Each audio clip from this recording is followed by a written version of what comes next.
that may be one we see, but not anytime soon.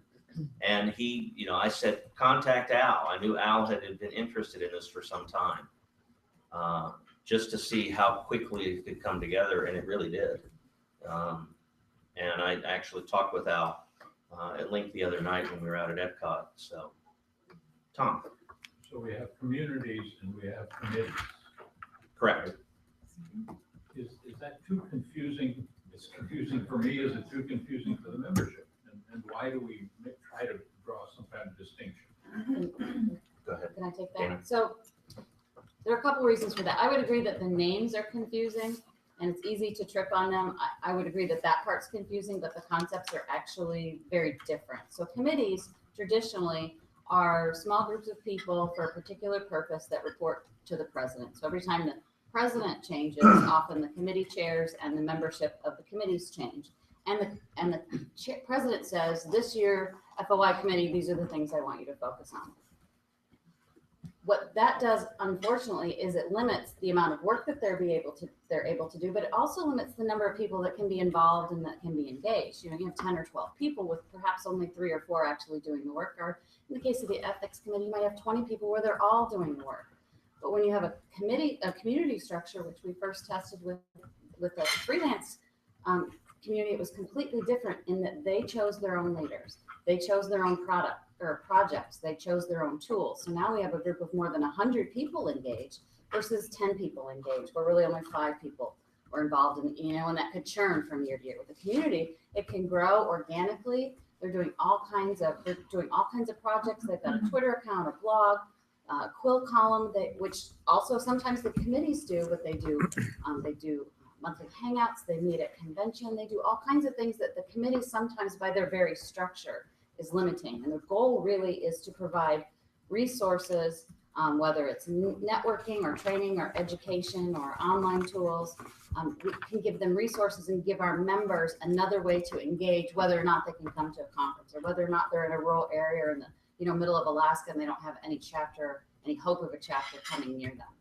So just lots more opportunities with the communities to engage, and that we're letting them bubble up organically, whether it's beat-based or interest-based, issue-based, whatever the case may be, so that we have the opportunity for engagement. What's also different about the communities is in committees, only members can be a part of.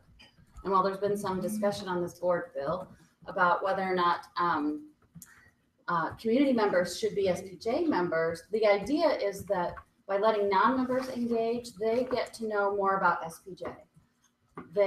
So a member of the freelance community doesn't necessarily have to be a member of SPJ to get something out of it. Now, what they're limited in is they can't be on the freelance directory because that's a member-only benefit. They can't do things that are behind the paywall because those are member benefits. But they get to see who we're about. They get to participate. And the goal is hopefully that they'll see what we do, they'll see value in what we do, and then they'll join. So communities helps us spread our mission and our resources and to reach people we might not otherwise be able to reach. I think one of the other things about the communities is that we're seeking to plug holes. There are 60-some journalism organizations across the country, and finding niches where there's not really a group, I think is one of the things that we can do, because we have talked about and rejected the idea of setting up, for example, a women's community, a women journalist community. There are other organizations that are already doing that. Right. There's a specific example. Somebody came to us and said, I'd like to do an LGBTQ community. And I think Joe Steele was involved in that discussion, said, that's great if there's really an organic need with an SPJ, but NLGJA is doing a lot of that, and we don't want to trump them. And if we were to even consider that, we would go to them and say, hey, is this okay? What could we do that you're not doing? Or could we partner with you? We don't want to do what somebody else is already doing and doing better than us. Yeah, that's, for example, that's why legal journalism, there really is not a group for people for that slice of the journalistic community. And I think that's a real good choice for us. These two components make it difficult for Joe and the staff who's trying to set up a much larger communication system of. No, it's not any more difficult. It's No, it would be like, and this is, we don't want to compare communities to chapters, but it's because they have a similar structure in terms of governance and leaders and those sorts of things. It would be like adding 6 chapters, however many communities we have, you can kind of equate them into terms of what we do for chapters. The additional piece being a website, but yeah, it's not a lot more work. Dana. As a piece of that, Alex Veneman is the community coordinator. So he works with the chairs and the leaders to be a liaison between them and to Tara. And I've talked with Paul a little bit about, I don't know how he's going to handle it, but to somehow have the communities represented on the board, whether it's a board member who reaches out to them regularly to get feedback, whether it becomes a board position, however we structure that, somehow the communities need to have a voice. So Tara is the community person at HQ. Alex is the volunteer in the middle, and then at some point we'll do something on the board. Hold that thought until Alex gives her report, Okay. because we'll have an update on that. Okay. Awesome. Matt. Apologize, everyone. I got a shuttle and a flight to catch, so I'm gonna take off. Just a quick thanks to staff, leadership, and the board for a great conference. Thank you. Thank you. See Safe you. travels. Safe travels. Thanks. Tom, any other questions? Okay, Andy. Can we just talk a little bit about the idea of trying to create communities? I know Alex was going around asking which one are we going to create next.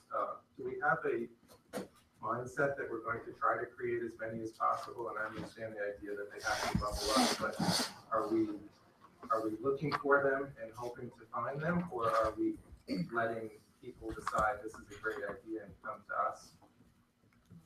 Alex and I had that conversation because there was a point where Dana turned over working with him to me. And he and I had a long conversation, I don't know, sometime over the summer. I tend to believe we ought to let them arise. I mean, we kind of make it, and this is just my opinion, you're asking, how do we do this? I mean, I'd be interested in hear what other people think. I can tell you what I think. We shouldn't go looking to start communities for the sake of starting communities. I think that's a bad idea because they will fail. If we have a group of journalists of a certain stripe who all want to be together and are interested in, a support group, holding webinars, getting to know each other, having an email chain, that kind of thing, I'm all for it. So I would think making everybody aware that there is this option, publicizing communities. When we did the survey that was in the Friday packet, there seemed to be some lack of knowledge of exactly what the communities were. So I think getting the word out of what they are is certainly one of the things that we need to do. Dana. Speaking to that point, I can't believe I'm going to say this. I was bored in May or June, and I thought, let's come up with another community. I'm ready for a 6th one. I don't know what I was thinking, but anyway, so we started, Alex and I started putting out feelers, and we had some ideas, and I think we even put out a survey and reached out on social media. We did get a little bit of feedback, but not a lot of feedback. And what that told me is they're not ready. We're not ready for those ideas, and it can't be our ideas. It has to come from our members saying, I need this, I want this, I'm willing to do this. Because the biggest thing about starting a community is you have to have a strong leader. Like last year when SPJ Digital, it was, Alex Veneman came to me and said, we really, really need this. So it's somebody that's getting other people passionate and excited about it. And if we say, here, we're going to do this, whether it's, gaming journalism, just as an example, if we decide we're going to go out and we're going to do this, if people don't come to us and they don't want that, and if we don't have a strong leader, we're just sort of giving them what we think they need. So that idea didn't work.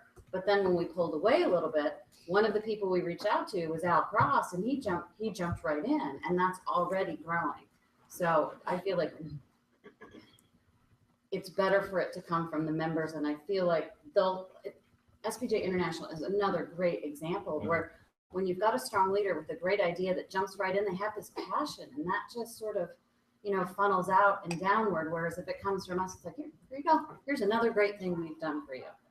I don't think that's going to be successful. Andy, sure. Yeah, I have another question about this, but before I do, I also just want to make a quick comment about this proposal. I signed the petition there is another group that both Paul and I belong to, the International Society of Weekly Newspaper Editors, that is very much what this is talking about now as a member too. There's a sense in that group that SPJ doesn't really represent them because it doesn't understand the needs of very local issues.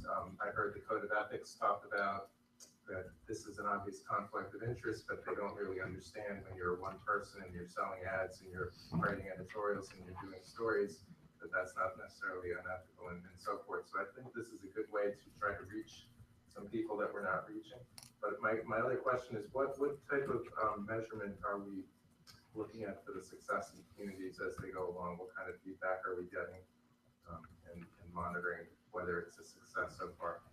Probably the best metric is membership. How many people, I wanted to get a current tally on this. How many people do we have in the 5 communities right now, Tara, roughly? That's a tough one because of the distinction we make between members can join communities, but also non-members can join Right, communities. So as far as the people that we're tracking, I know the freelance community is up over 100. I think digital is getting pretty close to 100 now. I'd say probably about 300. Yeah, I'd say that's a fair Counting the estimate. other 3. And probably 80% are members. I know like digital, like everybody's a member. Freelance is pretty much that way as Okay, well. awesome. International is really the one that's more of a challenge as far as members versus Right. members. Yeah. Are you seeing members or non-members for members of communities translate into SPJ members? Have we even been looking at I think we've had a little bit of success as far as I know there are several freelancers who joined because of the resources that the community put out. But again, the international community is really where we see that challenge, and we're not seeing a large transition from that group in particular. But I think the others are getting there for sure. And I think international will, we've had a change in leadership, and so our tracking, not at HQ's level, but our tracking at the community level has been spotty. Back to your point about the ISWNE, that was one of the things that I mentioned, that because he runs I guess a listserv, for lack of a better term, sending out lots of information to members. And he was going to employ that to gain interest for this, to make sure everybody, we're assuming the board approves it, that this entity will be there now, and to, like you say, to catch people on that. So. Any further discussion on the motion on the floor, which is to approve the community journalist community application for community status? Hearing no further discussion. All in favor of approval of this application, please say aye. Aye. Any opposed? We can let Al know that he now has the 6th community journalist community. So thank you very much. Mr. Skeel. Yes, thank you. I think the agenda actually says that this is on page 9. And looking at my packet, I think it's page 10. And it is the work visa opinion letters. I'm not going to read what's in the memo. Hopefully you had a chance to look at it. It kind of lays it out pretty clearly. Cliff's Notes versions. Of Cliff's Notes version, we get requests occasionally from immigration attorneys wanting us to write letters of opinion stating that we do indeed, for lack of a better word, endorse that whoever is applying for status here in the U.S. for work visas is a journalist. So they're asking us to give support to people that we don't know to come into the country and work. Historically, the society has not done that. They don't feel comfortable doing that unless they can really vet people and feel comfortable in the decision. Time and resources are an issue. So this policy is really just something that codifies the practice of what the society has been doing, certainly since I've been executive director and longer than that even. So that's it. Okay. The next item on the agenda is the explanation of the vote. I'm sorry. Approve that? I'm sorry. We do. Oh, okay. It doesn't currently exist, and I've been asked to have one. Oh, okay. Do I hear a motion? So moved. Second? All in favor, please say aye. Aye. All opposed? Okay, we now have it. Next item is the explanation of the Wells Key selection. At Indianapolis last April, you will recall, we changed the selection of our awards giving that was going to kick in 2016. The executive committee voluntarily agreed to use the system that will be used for Wells Key selection starting next year in making this year's selection. That is that it would be done by the entire executive committee instead of by just the officers. And so that is the procedure that we did under Dana's leadership. We selected Sue Porter, as you know, from last night. I think it was a great choice. And starting in 2016, that will be the way that the Wells Key is done. Anybody have any questions about that? Mike? When you say that this came up exactly 1 year ago and 1 year later it's already changed, that's pretty awesome. So, The board helped change that. Everybody in this room is responsible for Yeah. that. Patty? Can you refresh us on the process by which rank and file members can put forward a nominee for Wells Key? For Wells Key, I think we determined, okay, Joe, help me out on here. I mean, it's one where do we have adequate website solicitation? Go ahead, why don't you explain? So then we have a call for nominations. It's pretty simple, and we put that out through leads, social media, however, whatever our channels are that we can communicate with people. We encourage people to go to the website, nominate people, upload information. They can also mail it if they'd like.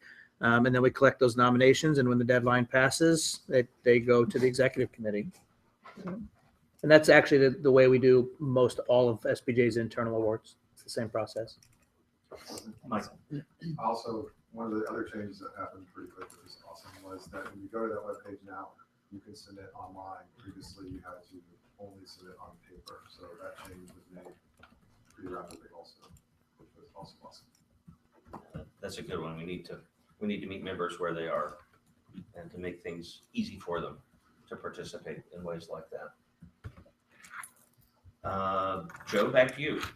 Conflict of interest form. Really simple. Everybody at your receipt should have a conflict of interest form in front of you. Please read that and sign it before you leave. I only need you to return the top copy to me. I won't tell you what it says because you're all smart, bright people who can read. So please make sure you sign that. You can either give it to me, or if you just leave it at your seat, that's fine too. I'll come around and pick them up. Okay, thank you.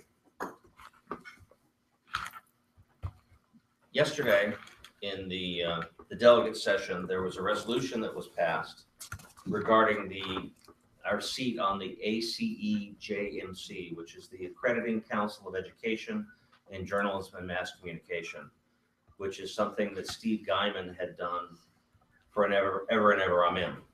He had been our rep since the mid-90s.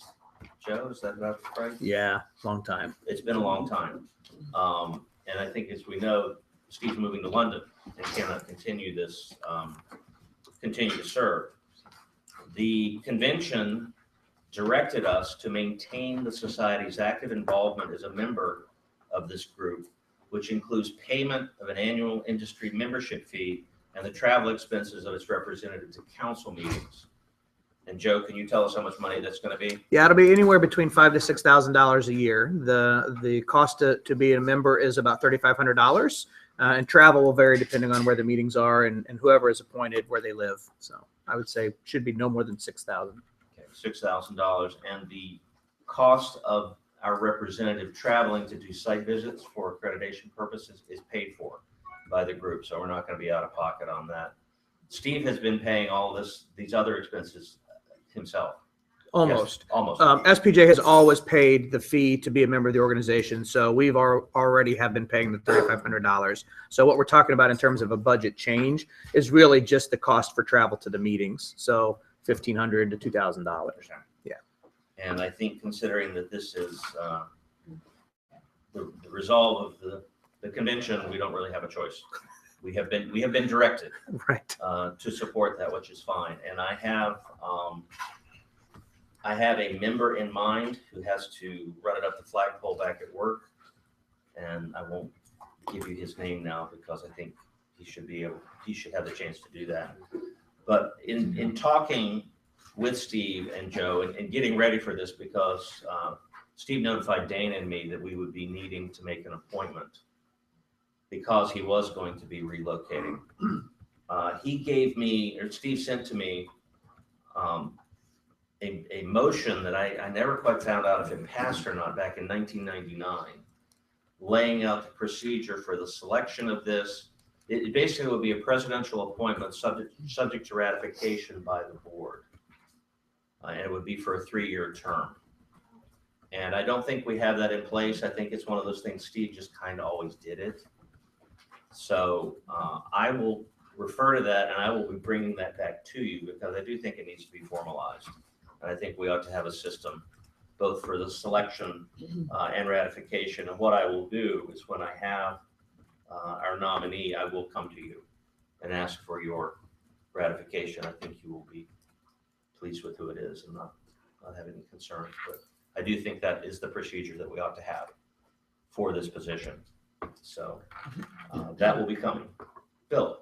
Should the resolution, I forget the exact wording, say that we should pay all the expenses, or should we set it up as the board has a cap on the expenses that will be reimbursed? Here's the wording of the resolution, which I have before me.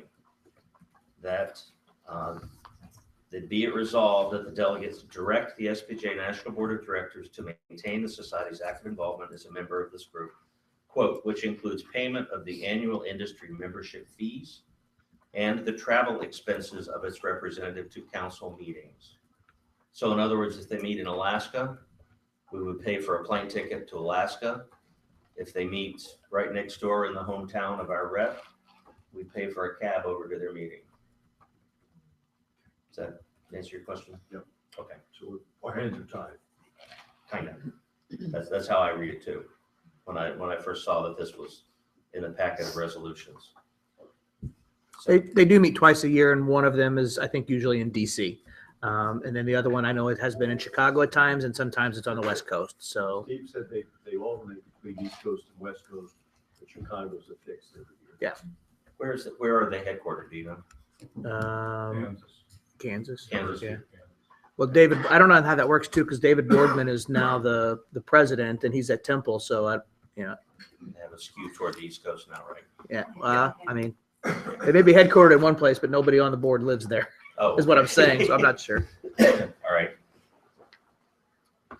All right, at this time, those are the remaining old and new business items. I will entertain additional new business.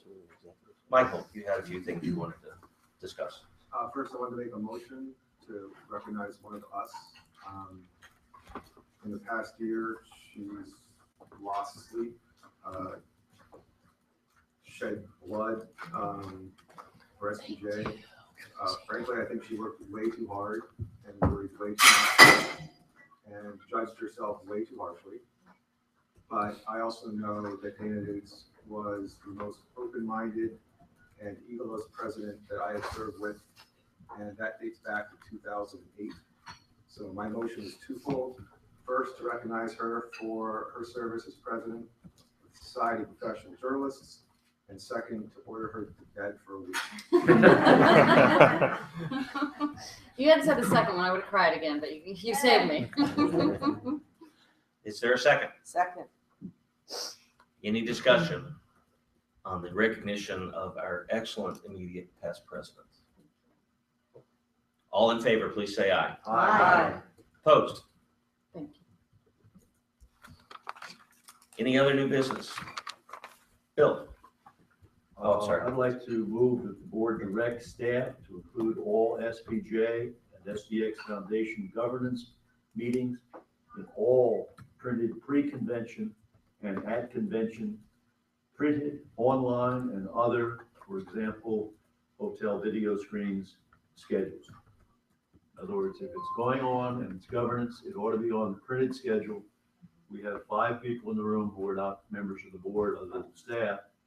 And I think if more people knew where to find the governance and became interested in governance, we would have a much better chance of having more diversity on this board. And I think we would just put it out there somewhere other than buried in the app. Exactly. Okay, there's a motion and a second. Further discussion. Can I kiss Bill Bukowski? That's up to No. Bill. I know you didn't call for the vote. It's No. no. I don't know, Bill, roll the board.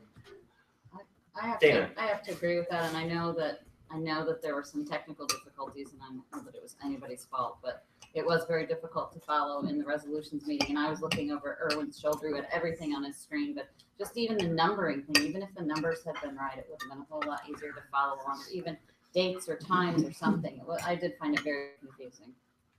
Was that primarily an issue of the deadline being too lax for the submission of resolutions? Maybe It Tara just kind of lingering Yeah. and letting people, showing up. Tara or somebody else on the staff. So, resolutions that I've worked with Sunny for the past couple of years, our dynamic convention. Now the team has them in Google Drive. That's the way we've done it for the last 2 years. The timing is difficult, especially when you have a group of people who are very involved, attending meetings, trying to make changes, and then we're trying to get things to the printer on site, and so it is difficult. Timing is a challenge. Michael.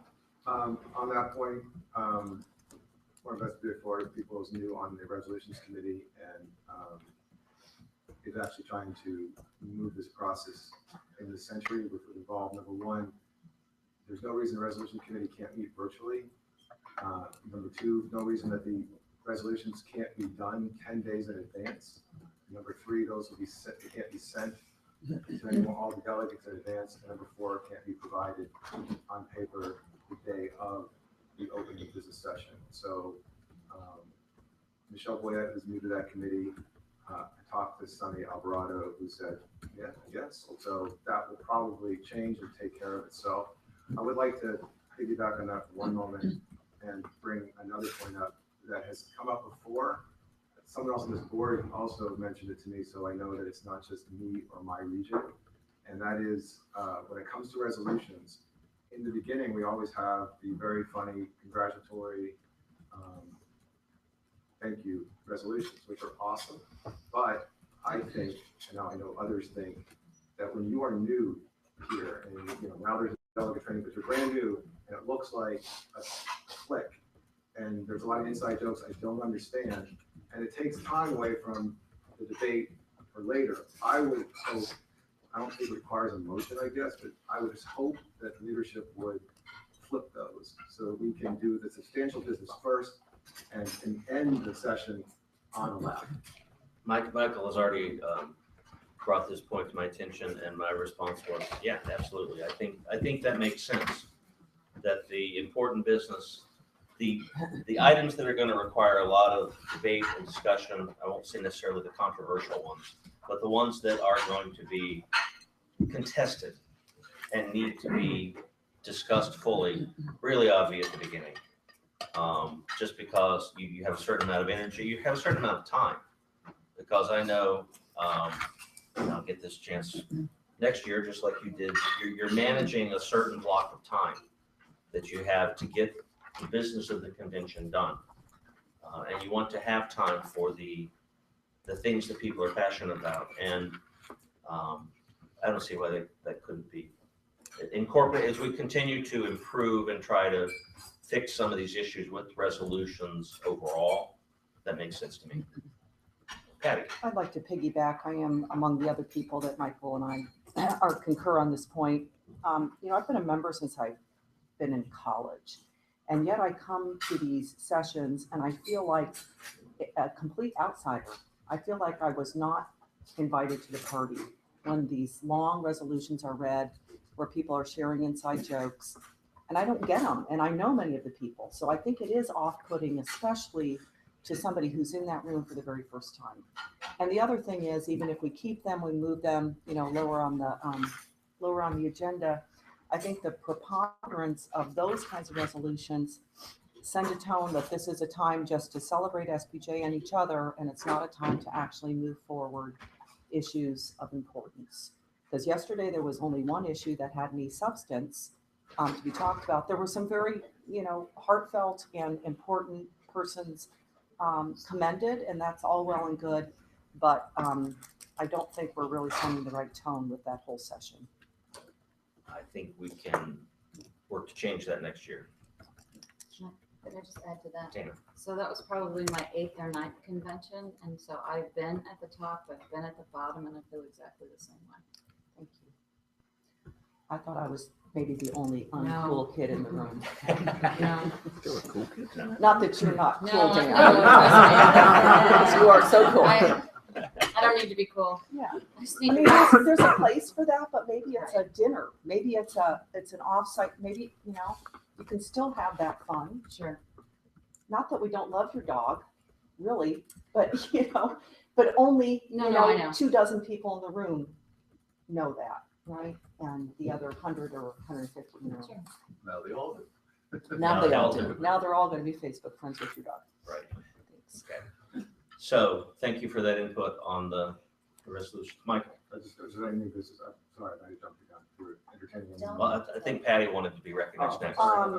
We haven't Right. voted Yeah, on we my haven't motion, I voted don't on- believe. yes. Oh, I'm sorry. That's correct. I'm sorry, Bill. And before we do, I did want to say, I hope that does include, apparently there's a secret meeting between journalism organizations. I don't know, apparently that happens. It's not a secret meeting.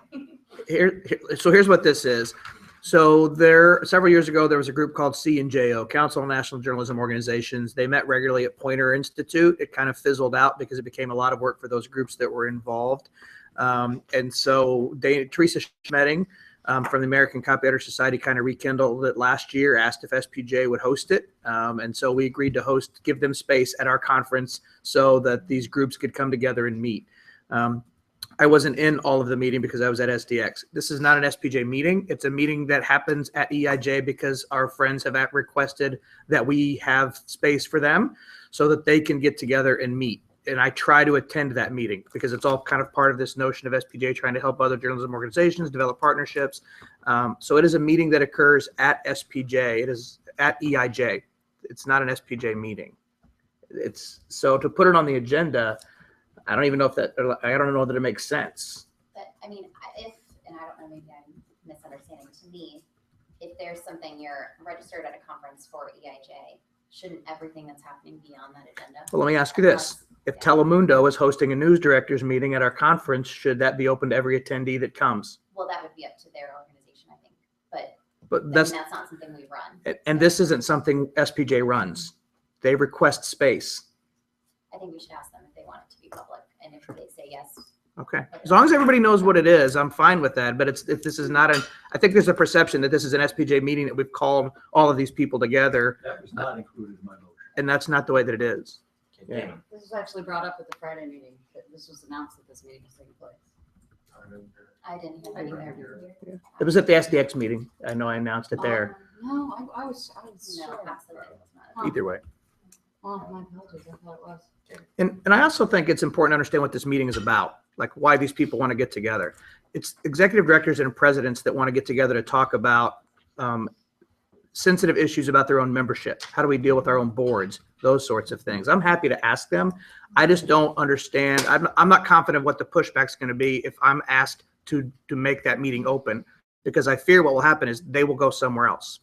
And I think we want these people coming to EIJ and experiencing EIJ. Did anybody object when our members showed up? No, there were a few in there and they were comfortable with it. But if we publicize it and it becomes a meeting of, several people in the audience, I think the entire dynamic and the purpose and the desire and the reasons for that meeting may change a little bit. Andy. I think what was interesting about this was that it was a mix of open and closed, and I don't mean closed like we purposely didn't tell people, but the tone was supposed to be more of just participants, and it wasn't put out there, but yet at the same time, when somebody showed up, they were allowed to come in. I'm all for transparency, but I appreciate the need that there's people that need to get together and talk about things in confidence or, in a closed setting. And so make it that way. I mean, this goes against my nature, but say this is a private meeting and make it that way. I can understand the confusion when you walk in and it turns out you're welcome to come in, but nobody's told you that in advance. And so you're like, well, how did anybody know? I mean, let's just be consistent. It's a closed meeting and nobody can come, or it's an open meeting and it's publicized. Michael? The first year we did this, I sat in those meetings, and it didn't come up. Right. I agree with Andy. I would think that the best thing to do would be to say there is a meeting, because for all the membership to know that their organization is doing something, that's a cool meeting you guys have. And even though I couldn't go, to know that it was happening, like, what's everyone always say about board directors and executive directors? What do they do? They don't do anything. Like, this is something. True. Doing. So putting it on the schedule, and I would recommend, that's the difference between what Andy is saying, just like this board goes into executive session, have some of the discussion public, because some of that discussion, I've been in those meetings, it's actually really cool. Like, you guys are actually, it's nice to know that your organization faces the same issues that these other organizations do. And this is being recorded, but who's gonna watch it? The fact is, I leave those meetings actually feeling pretty good, because I'm like, man, we do not have that situation. That's why I always tell everyone, we have it better than what you may think we have it. So if it was open for a while, everyone can introduce themselves, see around the table all the other executive directors, the differences of ages and gender, diversity, I mean, the diversity of that, all the names on there. And then if you guys have sensitive stuff, kick us out. I would wonder, just a question for you, and I don't really care either way, if you do go into executive session, should that apply to everyone, or should board members or SDX board members or board members of those organizations be allowed to sit there? I don't know what your thoughts are on that. Here's the challenge with the whole notion of executive session. It's not a governing body. There is no bylaws. This is not an official group. It's an email to anyone who's an executive director or president and says, hey, do we want to get together and just sit around a table and talk? There is no, there's no, executive session, we'll all get up and leave. there's, I get it. I get it. But so like, there's an agenda put together because somebody says, I want to talk about this. And so I was the secretary this year. I kept the request and we passed out a piece of paper. We said, here's what everybody wants to talk to. There's no formalization. There is no meeting. It's just a group of people sitting in a room talking. So when you start adding me sending out a note and asking them, hey, you know, can we have this open? Do we need it a closed meeting? We need to go into executive session. The reason C&JO died was it became a formal body that had a board that elected officers that then had to work, set agendas, bring in speakers. And as soon as it became work for all the executive directors who try to work with their own associations, it died. Well, if you tell them though that, listen, that's as organized as we're going to get, man. And we're going to have everyone come in and say hello. I know Mark Newton, I know some of the others. Yeah. Like, hey, how's it going? I think they actually like having some people there because, hey, look, people are listening to me. Right. And then if you have sensitive issues, we speak. I'm happy to do whatever. I just want everybody to be understanding exactly what that meeting is. It's, yeah. I'm gonna put my PR hat on, just for optics. Instead of saying the meeting is closed, like the Telemundo meeting certainly is, and I think there are other network affiliates who met here, can we just say by invitation? Sure.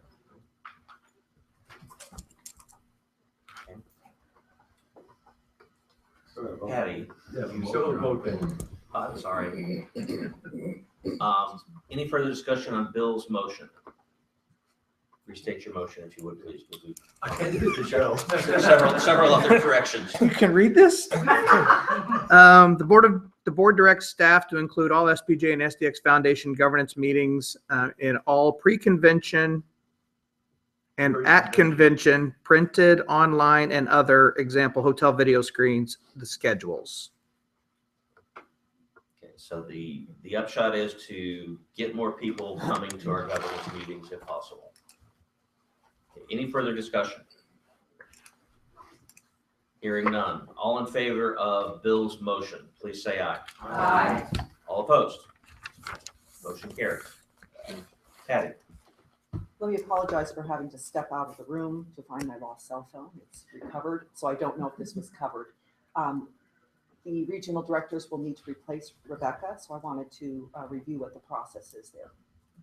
We did talk about that while you were gone. We Okay. will remind me of what we've done before. We've sent out a call for nominations. Mhm. Go ahead, Joe. That's it. We put out a call for everyone in the region. We tell them there's a vacancy. We encourage them to apply. And then they send in their materials and the board reviews and appoints.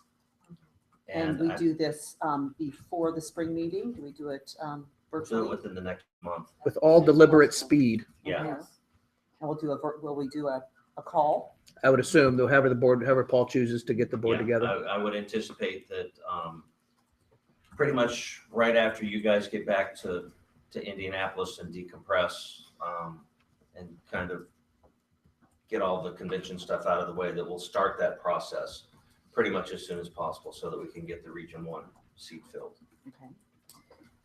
And also because I was out of the room, did we talk about Region 10 and what has been shared about that, or is that? Nothing yet. Okay, very good. I'll hold fire on that. Okay. The regional directors would like to reach out to the newly elected Region 10 director, and we'll need some guidance or thoughts on how to proceed with that conversation so that we are appropriate. Yes. I don't think you told them you're the new caucus leader. Oh, I'm the new caucus leader. Hi. Congratulations. Hi, I'm Patty. I'm new caucus leader this year. Can I keep going on a couple of items, or? Yes. Okay. Go ahead. One of the kind of a lower level priority for the regional directors going forward this year is to review the annual report form. The discussion emanated from the kind of backwards. Who wins our big contests, our chapter of the year and our circle of excellence? And is everybody getting a fair shake? Is everybody evaluated evenly and so forth? And kind of came to the conclusion that because some people put a lot of work and effort into preparing their annual report and presenting their accomplishments in the best possible light, they tend to get more favor when we come to the process versus those who just kind of fill out the blanks and don't really provide a narrative that's convincing. So we're going to be trying to work with our chapters to let them know that the regional director of community together only knows, with the exception of maybe one person, what they know by what they read. So just trying to emphasize that with, so we're going to start by reviewing the form, make sure and just make any recommendations on whether that needs to be changed, and then push out that message. And the last thing we talked about today, well, we talked about a couple other things, but that I'll offer is the process by which the organization assesses the success of our time in Orlando. And by that, I mean, how do we collect feedback about the programming in particular? So when does that happen? Then how is that assessed? And we had a pretty good discussion about the programming. Some of us feel like there's too many offerings per hour, and it dilutes the power. You know, a session you think is going to attract a lot of people attracts less. Conference goers are left with too many choices. I know it's a double-edged sword to have our friends co-sponsoring with us, but then we end up with sometimes 6 program choices in a certain hour block, and we cannibalize each other. We eat each other's audiences. So in terms, I guess the bottom line is, what's the process by which people can provide feedback, and where do we go then with that feedback? I can answer some of it. We send out a post-convention survey, which, Jennifer, do you know when that's slated to go? Today? Right. So we try to get them before they get back to work and get back into their daily routine. And I'm not sure what the questions are on the survey. That's something that Chris and Heather had refined over the years, and Scott now has changed it up a little bit. So we get feedback electronically through maybe SurveyMonkey. And it can be anything and everything regarding sessions, and also probably questions about the hotel and expo. It collects all kinds of data. And then we review it. And when the stuff that's specifically related to programming, Scott will then take that and share it with the programming committee, who meets about the programming for the following year. And then they use that to kind of gauge like where they want to go and what they want the programming to look like. I can also provide a bit of brief history on kind of why we have chosen over the years to have a lot of concurrent sessions. And it's a pretty simple answer. SPJ is the most broad-based journalism organization in the country. We have a lot of attendees who have a lot of different interests. And so that it's an effort to provide programming there's something for everyone. So that's the quick backstory on that.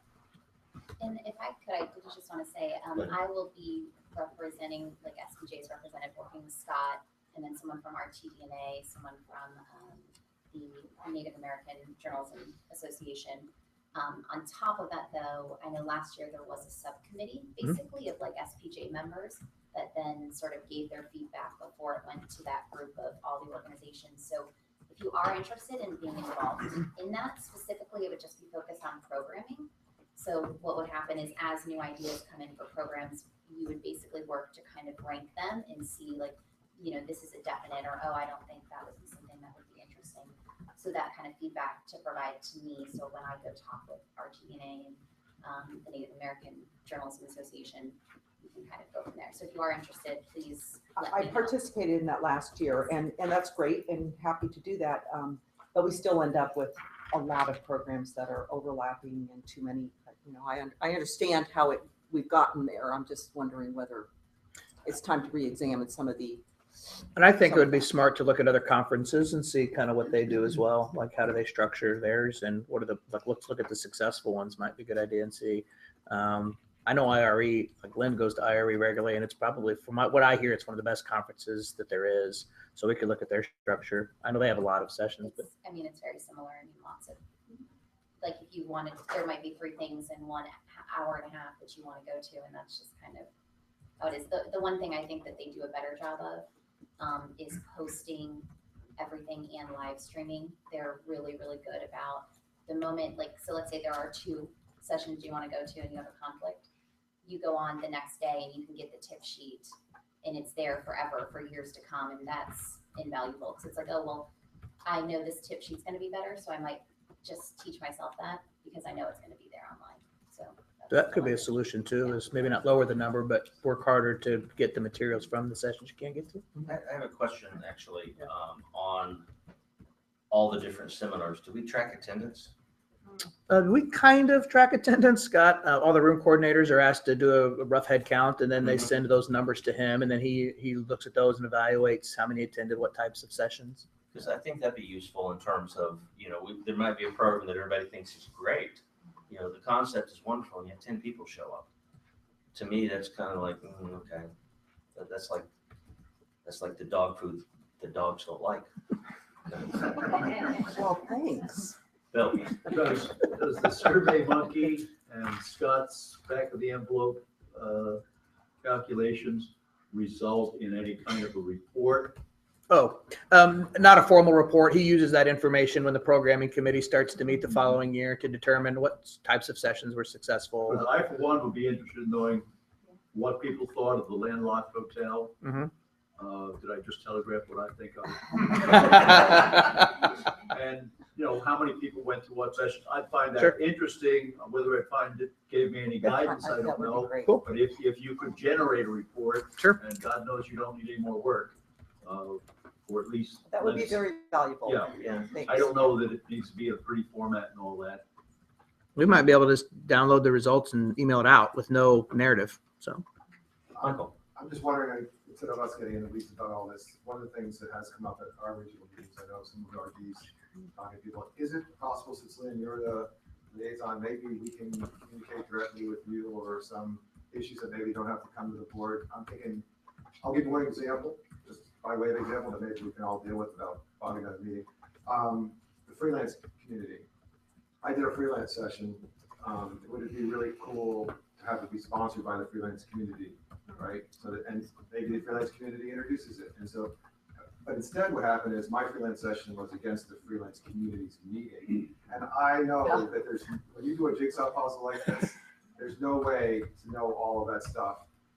So maybe if we just have another set of eyes go through you, that way it's not like, Joe, what about my session? Joe, what about my session?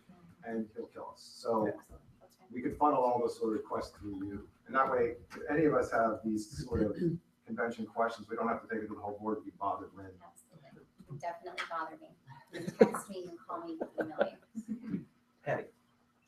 One last point, and this is, I hope, not too down in the weeds. RTDNA has its 2 big awards, the Hogan Award and the Paul White Award. They bring in big names who get, fill a room.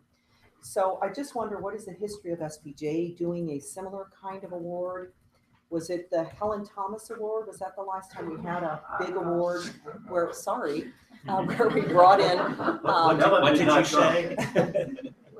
I think there's some merit in considering adding a national award to our whole convention so that we do have a big luminary that people would go, hey, I'd really love to see that person get that big national award. So I don't know the history. I don't know if I'm, opening graves here, but Just a little historical perspective. I've attended convention off and on since about 1975, when I was in college. We had network correspondence, keynote, a luncheon. That's when we had more meals, big meals attached to it, and there was an opportunity to do that. There was, for cost reasons, decision to eliminate that, which I think condensed everything. So there were fewer opportunities to bring in that kind of a speaker. I think there were presidential election years, and we're coming into that, when we sponsored and tried to get presidential candidates. I remember when Dan Quayle spoke at one of the conventions. Couldn't get the name of the organization quite right, although it's in the family. Name of the organization. I was gonna say potato maybe, but SPJ, SDX, that was another thing. It's hit and miss, I think, and you can speak better than I can, but I think because of the need to contract the way things have operated in recent years, I'm all for it. I mean, I've seen it, it's worked, but I know that financially, you had to make cuts somewhere. And I think with the president's installation banquet, which has this year is one of the shortest I've attended in a long time, it would get longer and longer. So I think it's great. I think if we can take advantage of anything for the year coming up, the presidential election is key, and we need to start now on that one. I had thought when the initial announcement was made that we were joining with RTDNA, and that will not blow off my tongue, that one of the beauties of that was they were the magnet who could get those types of people, and we could all go to that event. And we provided them with the back shop, of which they had none.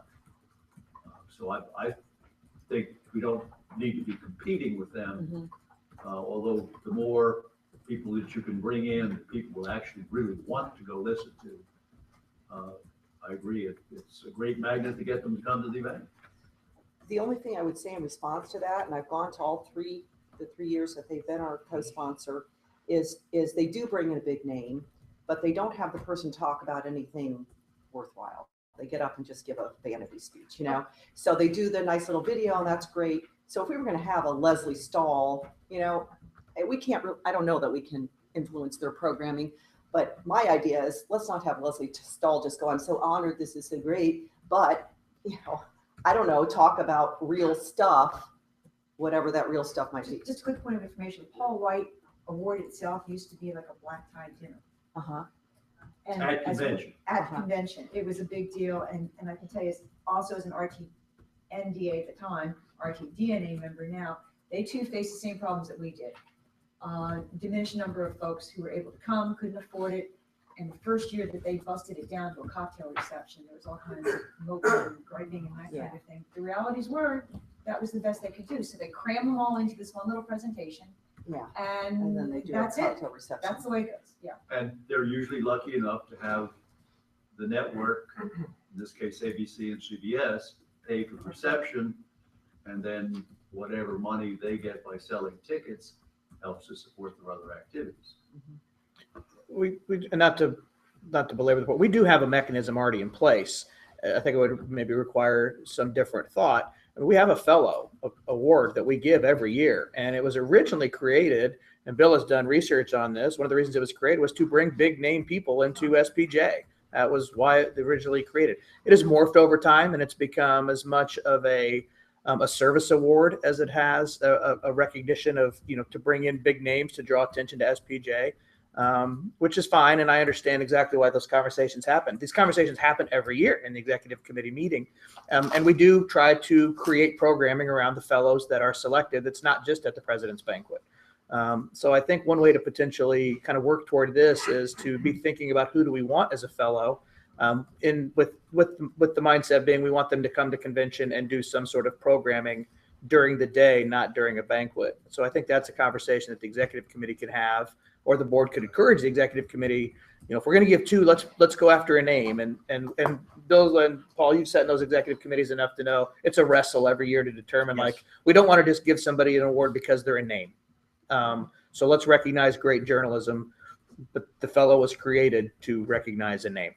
We moved up the deadline for fellow so that we could make the decision at the January exec meeting with the purpose of giving whoever this big name is as much notice as possible so they could get it on their schedule. You call somebody in June for an August event or a September event, they're not coming. One of the things I was chatting with Mickey Osterreicher last night, and he would very much like to do some programming for us and would be interested in being part of the, Yeah.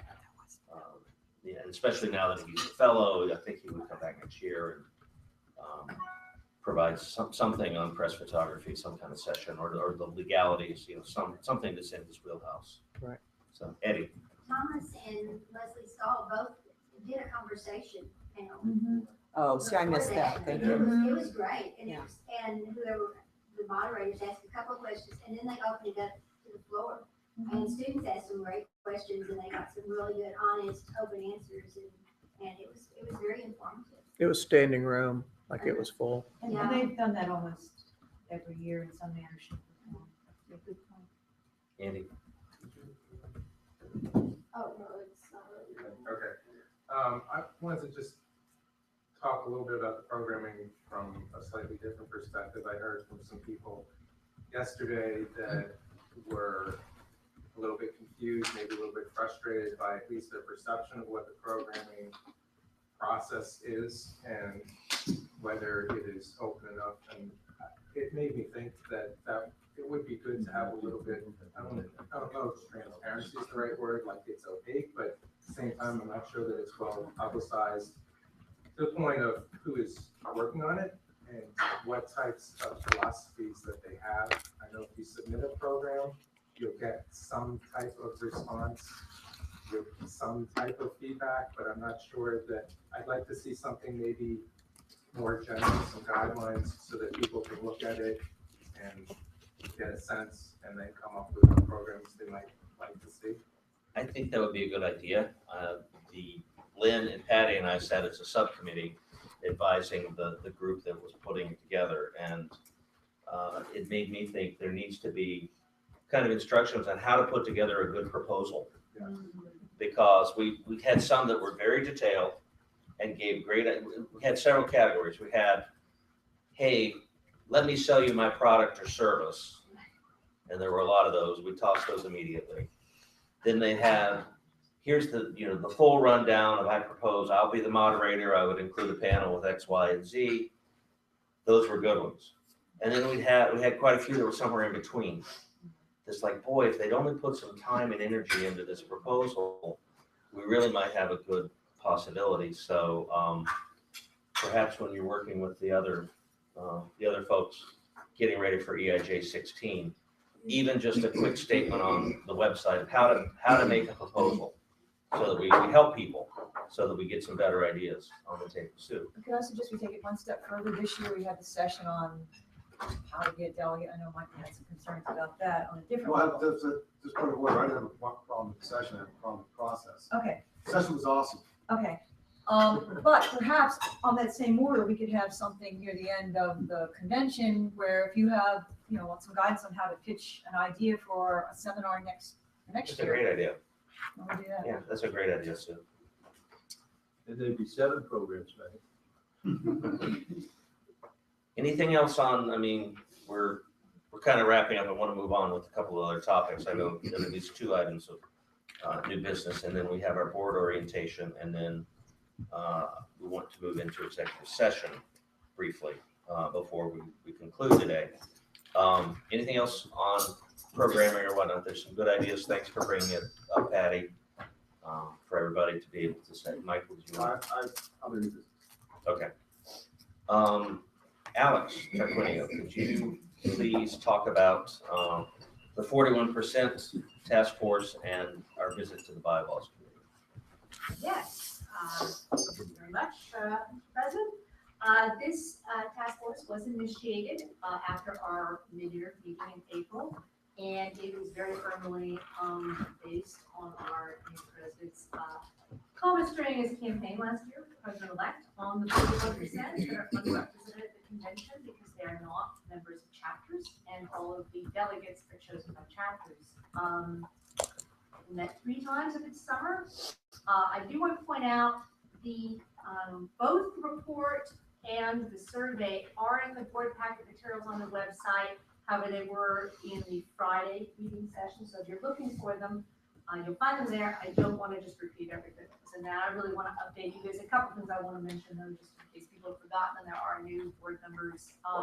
The task force includes Rebecca Baker, Lauren Bartlett, Michael Fitzgerald, Paul Fletcher, Joe Radsky, Andy Schatz, Lynn Walsh, and myself. So there are 8 members.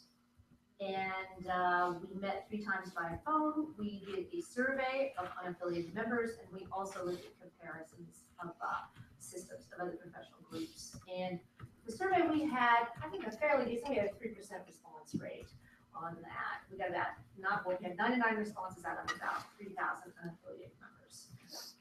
We did look at 6 sort of competing models to represent those currently unrepresented unaffiliated members at convention. And briefly, they include assigning unaffiliated delegates to their nearest chapter, 1 member, 1 vote, a regional delegate system, regional virtual chapters, straw polls among all members, and a congressional system where we would just do it geographically, but instead of using chapters. The recommendations of the task force thus far, there was an overwhelming preference, but it was not unanimous. 6 of the 8 did prefer the regional delegate system. 1 member had a preference for the assigning members to use virtual chapters with at-large as a second. And no, 1 actually preferred 1 vote with at-large as a second, 1 for virtual chapter model. That's our work thus far. Paul and I went to the bylaws committee meeting at this session. This would require a bylaws amendment, anything we choose to do. The task force, however, still has more work to do before it comes to that. We want to create a report for the January executive meeting and then bring something to the mid-year meeting. But at this point, our recommendation is for the regional at-large delegates. And I wanted to talk a little bit about why that was. I talked to a lot of people at the convention about it since Paul asked me to chair this task force. Some people asked, well, why not just make it national at-large delegates? And we saw 2 potential issues with that. First of all, as we do with chapters, we will probably not have as many delegates at the convention as we will have delegate votes. And we might have a preponderance of actual people coming from the populous regions. And our goal really is to get a lot of people who are too far from chapters, perhaps in more diverse, spread out regions. The other problem is the problem of superdelegates. If we only have a few people who are doing it nationally, they may vastly outweigh the chapters. Whereas this way, we would have anywhere from like 3 to 9 maybe delegate votes in each region. And depending on how many unaffiliated members are willing to serve, we would then divide those up proportionately at the convention. The other point is no one selected the straw poll, I think, on our committee. It was either the preference for the vote or virtual chapters. But we did not look at a more extreme change would be a binding referendum. And that would also require a bylaws amendment. I think one thing that we might look at going forward is they're not actually mutually exclusive. If we have at-large delegates regionally, that would take care of the 41% problem because everyone would be represented. Everyone who's unaffiliated within the region will technically be represented by those at-large delegates. I have a few more comments and then I will entertain questions. You have your hand up first. The other thing we only really touched upon this time is how to represent communities. We did talk about whether we should have delegates representing the new communities. They would technically be represented though under the regional model at the convention because all SPJ members would be represented. In other words, if a community member is unaffiliated with a traditional chapter, which is not necessarily the case, they can belong to both, but if they're unaffiliated, they would be represented by the unaffiliated delegates in the region at the convention. But only 15%, this was an interesting figure, I thought, of all of the 3,000 or so unaffiliated members, only 15% were affiliated with communities at this time. Now that may change going forward. We don't think we're ever going to get to the point where communities are 100% of the unaffiliated. So our primary goal this year was to look at the issue of having nearly half of our membership not represented from the delegate floor. Now, I think going forward, there's been a lot of discussion on the task force might look at other ways to represent communities, both at the convention and also on the board. Technically, all members are represented on the board now because the regional directors represent unaffiliated members. But in the future, we might want to have a board member looking at community issues. They're so new. I feel like communities have gone from 0 to 60 very quickly this year. And we might want to look at issues. We have a community coordinator, but we want someone on the board, perhaps. We'll be looking at how that would work, whether it be one of the at-large directors or whether it would be one of an assigned by the president. But there are many models that it could take. And I don't know if that would be a board member or not. Depending on what you decide to go to. Okay. I did see Rebecca in there. All right, Alex and Paul, refresh my recollection. I don't know if we drill down to this point, but we're talking about on the concept, the idea of regional at-large delegates. Would it be for every 50 members, one delegate? Yes. Yes, that is Okay. it. I was trying to rapidly go over for the people who were here for the last meeting, but it would be modeled exactly on the chapter system. And in some regions, this may become essentially the largest chapter in the region. It ranges from, I think, 3 to 9 delegate votes based on the numbers which are in your packets that a region would have currently if all of their at-large or all of their unaffiliated members were represented 1 delegate vote for 50. Now, we don't expect 9 warm bodies to show up if a region has, like, say, 9 delegate votes. So they would be divided. If you had 2 or 3 people, they would be divided between that. And a quick follow-up, and again, I apologize for my faulty memory on this part, but then would the regional director then choose or put the request Excellent for? question.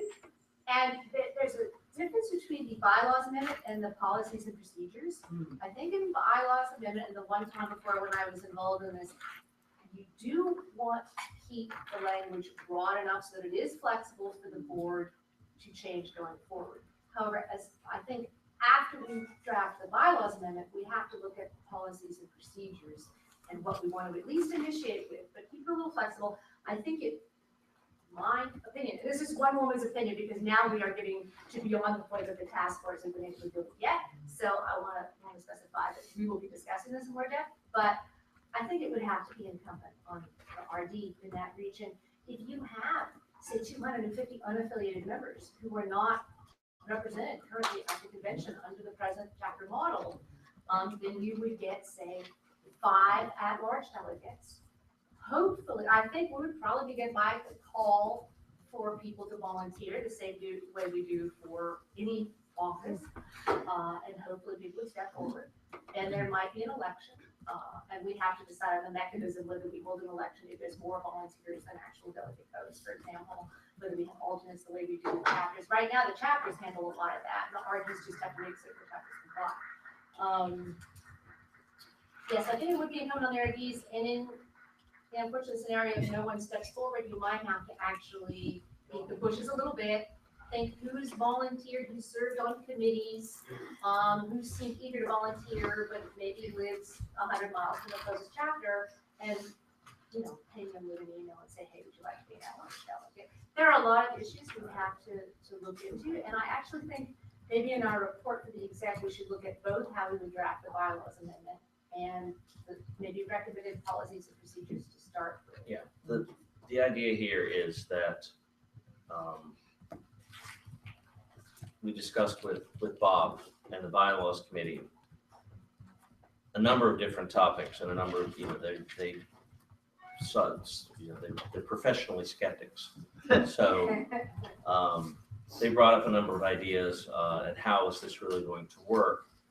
And the idea is to have a proposal that we can have a piece of paper to be working from. That the executive committee can look at it in Scottsdale, shoot holes in it if there are or need to, come up with, and then decide whether to bring it to you all in April or not for your consideration. Because then we would kind of see where everybody's at on it, what everybody thinks. So that it would end up going to potentially to convention next year in New Orleans for passage. And as Alex said, the idea of community representation is what I've asked this group to look at next, because independently, Michael Fitzgerald, who was the organizing founder, leader of the freelance community, has asked the bylaws committee to draft something to allow for them. So there's kind of a parallel track, and they were saying, well, we've been asked by somebody else, so we are going to work on it. So they will seek our input. Dana. Bob Becker and I talked about that the other day. He brought it to me and I said, but aren't we double dipping? Because if you could be affiliated with a chapter and you're also in the community. And he said, really, the bylaws already allow for that. Where if somebody lives in 2 areas or belongs to 2 chapters, they can choose their home chapter. So perhaps you could choose, I want to be affiliated by the unaffiliated delegates or the at-large delegates, or I could be represented by community. And I thought that was sort of an easy fix. So perhaps that's something to talk about. Yeah, I think that is one of the topics that we would need, is like whether we care about double dipping or not. You know, if you would be Or choosing one or the other. choosing one or the other or whatnot. The one thing I would say too is, and I know Paul knows, I kind of feel this way too. Let's think about how much time this is taking. Not saying that, you know, it's definitely worth it, and we want to get these people to be represented. I'm all on board for that. But it sounds like doing this juggle between finding delegates, assigning delegates, it's a lot of work for us. It's a lot of work probably for headquarters. So I want to consider that.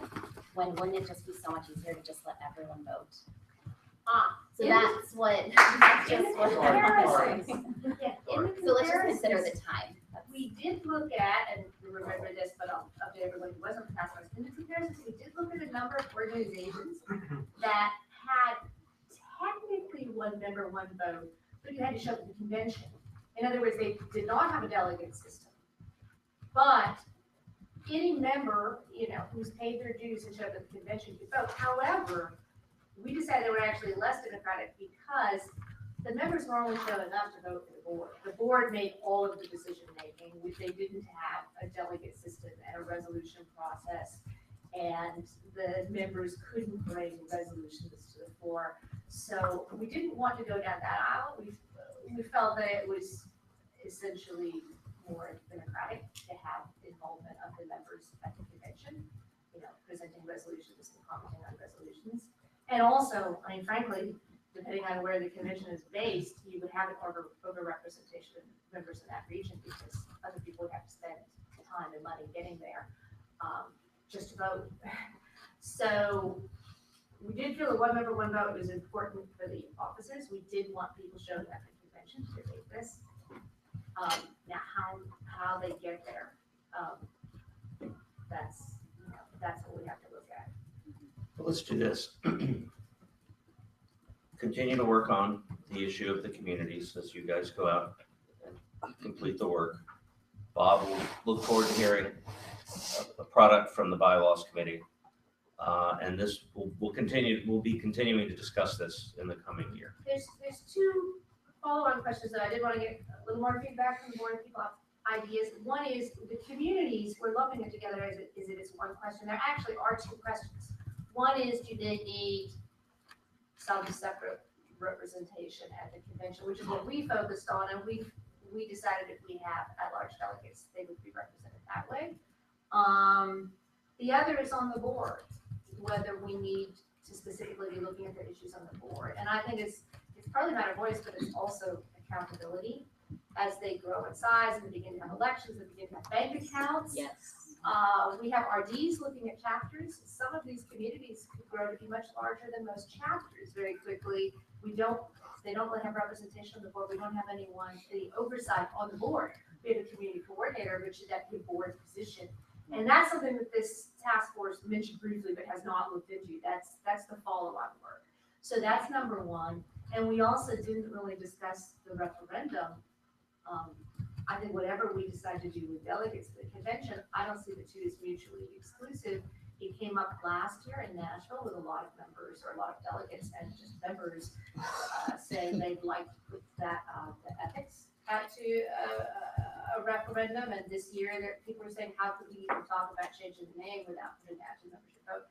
I actually think maybe we want to decouple those two, how to represent the unaffiliated to convention and whether or not we want to give the delegates the right to ask for a referendum. Do other people on the board have any ideas on whether you think this task force should look at that?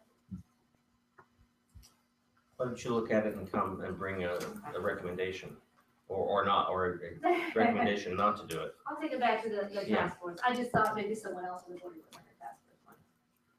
Tom? Do we have any data on how many of our members also belong to other of the 60 organizations? No, And so we don't offer a co-organization membership opportunity. not yet. But I did float that idea at that meeting yesterday. If any other groups might be interested in developing some sort of system where you could be members of multiple groups for discounted rates. So that's something we may talk about. We're co-sponsoring the IRE or the IRE watchdog thing in Fort Collins next weekend. And if you pay the registration fee for that, you are automatically a member of the IRE. That might give us an opportunity to get our word out, because I think the uniqueness that we have is our work on FOIA. Could be advantageous. I think joint memberships as going forward, we're not going to have time to get into it today, I don't think. But in the discussions that we'll have in the coming months, I think that's one of the ideas we definitely want to explore. Michael, you asked for a few minutes to discuss airplay and what the next steps you're taking with that are. Can I bring up one other short item? Sure. Please, thank you. The SPJ renaming resolution was submitted yesterday. The vote was a lot closer than I thought. But really what the delegates said is that they wanted, the renaming SPJ wasn't the priority, it was addressing structural changes within the organization. They also expressed some concern that they wanted more data. There was a renaming task force that John Enslin chaired. It was really cool, but maybe it wasn't marketed appropriately. I would like permission to pick up that mantle and do that work for the next year and provide that information to the delegates next year. That's cool. Do it. Thank you. And second, the SPJ Airplay event that we mentioned on Friday's meeting, and for the new board members, if you have questions, you can seek me out. Basically, it was a sort of an ethics outreach event trying to do some of what the delegates told us, which was, making structural changes. We want to reach out not only to journalists, including video game journalists, we also want to reach out to the readers. It's like a news literacy steal, right? Like no one wants to learn news literacy, but if you like the topic, you'll learn. So one of the things that came up in talking to both sides of this debate that's in that community, you might think, oh, well, who gives a crap about that little community? More money is spent on video games than in Hollywood movies. And journalists have a long history of movie reviewers. I have a feeling by the time I'm dead, there'll be video game reviewers of a similar stature to Ebert. So we want to create a video game journalism award that would be for ethical, responsible reporting. What's so funny is in this big debate that's in this community, because they don't have journalists, it's gotten to be bloody warfare, right? Because what I've figured out is that everyone hates journalists unless they aren't there to sort of moderate a debate. Essentially, that's what we do. We present both sides in an even keel fashion. In that world, the journalism is like kind of like music journalism in the 60s. Like, I just want to have sex with those people, so I'll write nice things about them. So we want to create a video game journalism award that hews to our code of ethics and our values. Interestingly, having talked to our little kitchen cabinet of a gaming editor, a gaming journalist, and someone on both sides of this awful debate, we've all agreed on categories that they would want. It's only like 5, very straight views. I talked to Andy Schatz, the head of the awards committee, and Abby from headquarters staff. We could do this award to Region 3 and SPJ Florida, the ones who sponsored SPJ Airplay. I think it would be a nice experiment, research and development, if we would be able to run this through SPJ proper, sort of like the New America Award, which is a separate little thing. It's not like the MOEs, it's not like the Delta Chi Awards, because I have a feeling that if we do this in the future, whether we name the organization or not, probably what's going to happen with this organization is we are going to be dealing with more people who commit acts of journalism and do it as their jobs. And one thing you're going to want to do is recognize the people that do that well in those little niches. So we could experiment, we could do it for 1 year, no commitment. At the end of that, we could say, well, we researched it and we're moving on, and maybe someone else picks it up. I can tell you that the SPJ Airplay event, we did it, SPJ Florida and Region 3 sponsored it. It is happening again, and we're not doing it. There were some gaming journalists who wanted to take it on. They've asked me, like, so can you explain this ethics thing to me again? And they want to do their own airplay. So they're going to continue that thing that we started. So I don't think we need to vote now. I know that I figured we had a board meeting on a Skype call coming up to find Rebecca's replacement. I was hoping that I could, if you guys are cool with this, I'll put together something really short, send it to you guys through Paul, and then we could actually vote on this at that board meeting so that this could actually start next year. It would require almost no staff time according to Abby, because I wouldn't want to do that. You know, we want to impose it just staff. Andy has, and then I are talking, he has some issues that I'll do whatever he wants. And if it doesn't work out that way, if it doesn't work out that way, we could just do it through our own thing. I would just ask, under those circumstances, this board would be cool with the SPJ logo being affixed to it. I would suggest, if you want to propose that when we have the phone call, I would ask that you work with the awards and honors chair. I guess. So that it would work for that it would be in line with other SPJ types of awards. Okay.